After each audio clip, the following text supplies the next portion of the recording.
കേരളത്തിലെ മുസ്ലിം ആരാധനാലയങ്ങളിൽ ഏറെ പഴക്കം ചെന്നതും പ്രസിദ്ധവുമാണ് തിരുവനന്തപുരത്തെ ഭീമാപള്ളി.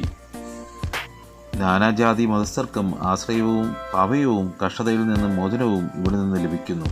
നബി പരമ്പരയിൽപ്പെട്ടവർ ഈ പള്ളിയിൽ ഖബറിൽ അതിവിശ്രമം കൊള്ളുന്നു. അന്ത്യപ്രവാചകനായ നബി തിരുമേനിയുടെ പരമ്പരയിൽപ്പെട്ട ബീമാദ് ബീവി, മകൻ ഷെയ്ഖ് സയ്യിദ് ഷാഹിദ് മഹീൻ അബൂബക്കർ എന്നിവരുടെ ഖബറുകളാണ് ഭീമാപള്ളിയിലുള്ളത്. കല്ലടി ബാവ എന്ന ഒരു സിദ്ധൻ്റെ ഖബറും ഇവിടെയുണ്ട്. ഭീമാ ബീവിയുടെ പേരിൽ നിന്നാണ് ഭീമാപള്ളി എന്ന പേരുണ്ടാകുന്നത്.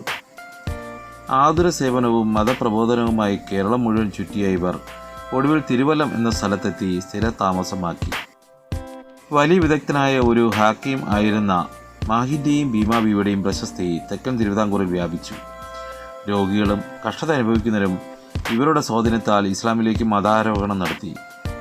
എന്നാൽ സാമൂഹിക ഘടനയിൽ വലിയ മാറ്റങ്ങൾക്ക് സാധ്യതയേകിയ കൺവെർഷൻ്റെ തങ്ങളുടെ നിലനിൽപ്പിന് ഭീഷണിയായി കണ്ട രാജഭരണകൂടം വിദേശികളായ ഇവർക്കെതിരെ ഗൂഢാലോചനകൾ മെനഞ്ഞു. കരം നൽകണമെന്ന ഉത്തരവിനോട് ദൈവത്തിൻ്റെ ഭൂമിയിൽ ദൈവത്തിന് മാത്രമേ കരം എന്ന മാഹിൻ പ്രതികരിച്ചു.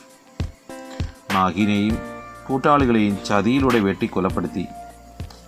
മകൻ്റെ വേർപാടിൽ മനംനൊന്ത ഭീമാ ബീവിയും വൈകാതെ ഈ ലോകത്തിനോട് വിട പറഞ്ഞു. ഇവരെ കബറടക്കിയ സ്ഥലത്താണ് പള്ളി വന്നത്. രോഗശമനത്തിന് ഈ പള്ളിയിൽ നിന്ന് വന്നുള്ള പ്രാർത്ഥന ഉത്തമമാണെന്ന് ആളുകൾ വിശ്വസിക്കുന്നു. നൂറ്റാണ്ടുകൾക്ക് മുൻപ് മാലിക് ബിൻ ദീനാറിന് ശേഷം ഇസ്ലാം മത പ്രബോധനത്തിനായി ഇന്ത്യയിലെത്തിയ ഈ പുണ്യാത്മാക്കളുടെ സ്മരണയിൽ വർഷം തോറും ഉറൂസ് അഥവാ ചന്ദനക്കുടം ആഘോഷിക്കുന്നു.